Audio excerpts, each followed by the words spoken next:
Even class 12 physics का जैसे कि आपका रिवीजन टेस्ट होने वाला है, इसका फुल सॉल्यूशन इस वीडियो में बताया जाएगा। जैसे कि क्वेश्चन पेपर आपके पास आ ही जाएगा, लेकिन मैं आपको फुल क्वेश्चंस आप देख सकते हैं, यहाँ पर मैंने लिख दिए हैं, यहाँ पर नोट डाउन कर रखे हैं। तो इस वीडियो में फुल सॉल्यूशन आपको मिलेगा, तो वीडियो को लास्ट तक जरूर बन रहे हैं। फुल टोटली सॉल्यूशन है, ठीक है, टोटली सॉल्यूशन मिलेगा इसमें। तो चलिए देखते हैं सॉल्यूशन। पहले ऑब्जेक्टिव से ही स्टार्ट करते हैं, क्योंकि आपको ऑब्जेक्टिव भी करना होता है। वैसे मैंने इससे पहली वाली वीडियो में ऑब्जेक्टिव बता दिए थे, लेकिन फिर भी आप दोबारा से देख लीजिए। तो ये मैंने यहाँ पर लिख दिया है। प्रश्न क्रमांक 1 का उत्तर देख सकते हैं। इलेक्ट्रॉनिक आवेश पहले का होगा, दूसरे का अनंत होगा, तीसरे का होगा C बराबर, जो कि धारिता होती है 4πε0r होगा, ठीक है। नेक्स्ट है इसका फैराडे होगा, और नेक्स्ट है इसका 4 गुना। यदि किसी चालक की लंबाई दुगुनी कर दी जाती है तो उसका वो कितना गुना हो जाता है, 4 गुना हो जाता है। इसके बाद नेक्स्ट है मीटर सेतु ब्रिजस्टोन सेतु सिद्धांत पर कार्य करता है, और आपको BHI में संबंध स्थापित करना है, यानी संबंध बताना है। तो ये है इस प्रकार से, ठीक है। और ये इसका नेक्स्ट है एम्पियर मीटर, और ये आपको 3 संधारित्र श्रेणी क्रम में जुड़ी हुए हैं, जो कि 3 माइक्रोफेरेड के हैं। तो श्रेणी क्रम में जुड़ी हुई हैं, तो इनका जब आंसर आएगा तो 1 माइक्रोफेरेड आएगा। चलिए नेक्स्ट देख लेते हैं। इसके बाद दोस्तों यहाँ पर नेक्स्ट है 9 × जो कि आपको दिया हुआ है नेक्स्ट के आंसर E वाला 9 × 10⁻11 इस फेरेड होता है। इसके बाद प्रश्न क्रमांक 3 आप देख सकते हैं। विद्युत ऊर्जा आपको क्या हो जाएगा, I²RT। आंतरिक प्रतिरोध या प्रतिरोध हो, उसका मात्रक ओम ही होता है, ठीक है, ओम। इसके बाद है विद्युत भागबल यानी वोल्ट हो जाएगा। इसका किलोवाट विद्युत ऊर्जा का मात्रक होता है। और विद्युत सामर्थ्य, ये आप जैसा कि नेक्स्ट क्वेश्चन आएगा तो आपको सिद्ध करने को बोलेगा VRMS बराबर। चलिए मैं आपको बता दूँ ये क्यों हो रहा है। विद्युत सामर्थ्य जैसे कि आप यहाँ पर देख सकते हैं, मैंने P विद्युत सामर्थ्य V बराबर ये I क्यों किया है, जैसे कि आप यहाँ पर देख सकते हैं। चलिए ये आप देख सकते हैं, तात्कालिक शक्ति P बराबर VI। तात्कालिक शक्ति और विद्युत सामर्थ्य शक्ति एक ही बात होती है, तो इसलिए मैंने यहाँ पर इसका आंसर ये वाला किया है, ठीक है। तो ये भी करेक्ट आंसर रहेगा। चलिए प्रश्न क्रमांक 4 चौथा देख लेते हैं। तो पहले का अनंत हो जाएगा, दूसरे का हेनरी हो जाएगा, तीसरे का मूल आपको क्वेश्चन पूछा गया है, ठीक है। तो क्या है, मूल आवेश के पूर्ण में होना आवेश की क्वांटमीकरण का कारण है। तो आपको क्वांटमीकरण का बताना है क्यों होता है। इसका पृथ्वी का प्रभाव शून्य होता है। किरचॉफ का प्रथम नियम आवेश संरक्षण के सिद्धांत पर आधारित है। चलिए प्रश्न क्रमांक 5 पर देख लेते हैं। तो प्रश्न क्रमांक 5 में आप इसकी स्क्रीनशॉट भी ले सकते हैं। आपको अनुगमन वेग की डेफिनेशन लिखना है। तो क्या किसी चालक में मुक्त इलेक्ट्रॉन विद्युत क्षेत्र के प्रवाह में एक नियत औसत वेग से प्रभावित होते हैं, इस नियत औसत वेग को ही अनुगमन वेग कहते हैं। अनुगमन वेग का मान बहुत ही कम, लगभग 10⁻⁴ मीटर प्रति सेकंड होता है। प्रश्न क्रमांक 6 में आपको विद्युत विभव का बताना है, किस प्रकार की राशि है। तो ये अदिश राशि, इसका ऐसा ही मात्रक लिखना है, तो इसका ऐसा मात्रक वोल्ट होता है। और बिमी सूत्र लिखना है, तो mL2T-3A-1 हो जाएगा। प्रश्न क्रमांक 7 में आपको विद्युत क्षेत्र की तीव्रता लिखना है। तो विद्युत क्षेत्र की तीव्रता इस प्रकार से देख सकते हैं। विद्युत क्षेत्र के किसी बिंदु पर स्थित एकांक धनावेश जितने बल का अनुभव करता है, उसे उस बिंदु पर विद्युत क्षेत्र की तीव्रता कहते हैं। इस प्रकार से आप ये लिख सकते हैं, ठीक है।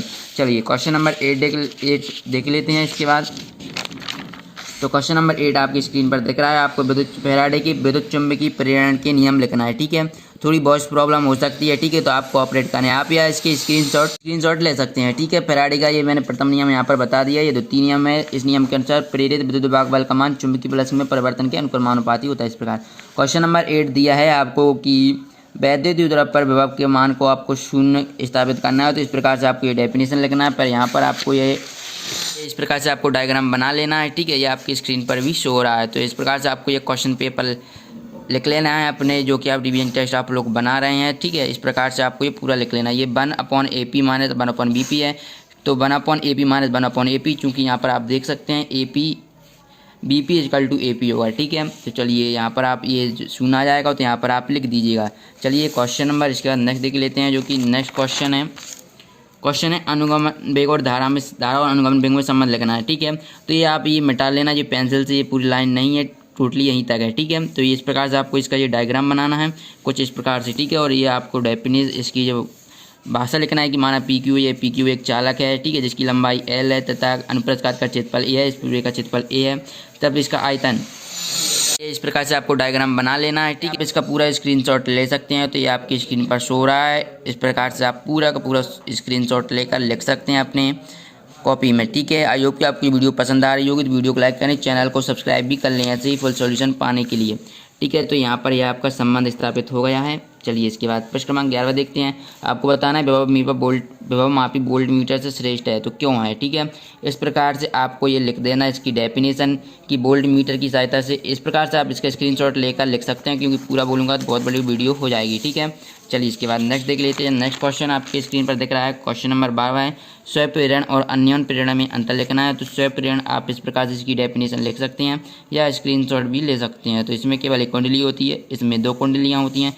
इसमें प्रेरित धारा मुख्य धारा के मान को सीधे प्रभावित करती है, इसमें इस प्रकार से आप देख सकते हैं। ठीक है, चलिए क्वेश्चन नंबर 13 देख लेते हैं। आपको क्या प्रत्यावर्ती धारा प्रपत्र में इस प्रकार से आप देख लीजिए, जो कि आपको संबंध निकालना है पी एवरेज पावर, ठीक है, शक्ति और VRMS into IRMS into cos phi में। ठीक है, तो इस प्रकार से पहले आपको यहाँ लिख लेना क्वेश्चन नंबर 13 उत्तर। ठीक है, और इस प्रकार से आप यहाँ देख सकते हैं, ये पूरा आप लोग लिख लीजिए।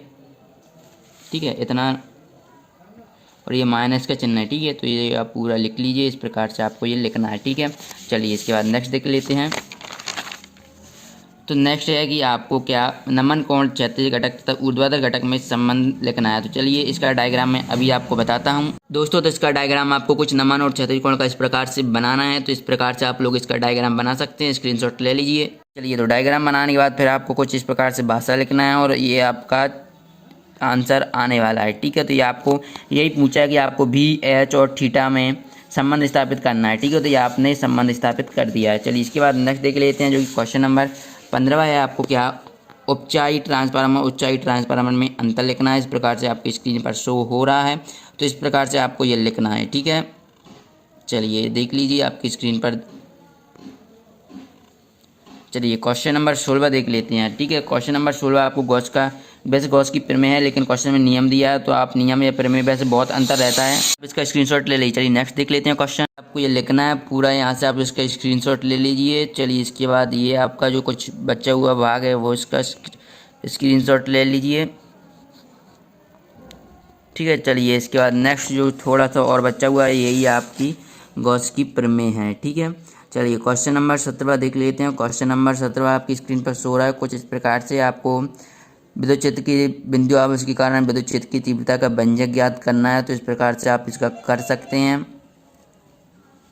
ठीक है, इस प्रकार से आप देख सकते हैं। चलिए इसके बाद नेक्स्ट देख लेते हैं नंबर 18, जो कि लास्ट है। आई होप कि यहाँ तक आपको वीडियो पसंद आई तो वीडियो को लाइक करें, चैनल को सब्सक्राइब करें ऐसे ही फुल सॉल्यूशन पाने के लिए। चलिए पहला आपको परिणामी वोल्टेज के लिए निकालना है, तो इस प्रकार से आप निकाल लीजिए। पहले तो आप ये डायग्राम देख लीजिए अच्छी तरीके से। डायग्राम देखने के बाद आप परिणामी वोल्टेज इस प्रकार से आपको निकालना है।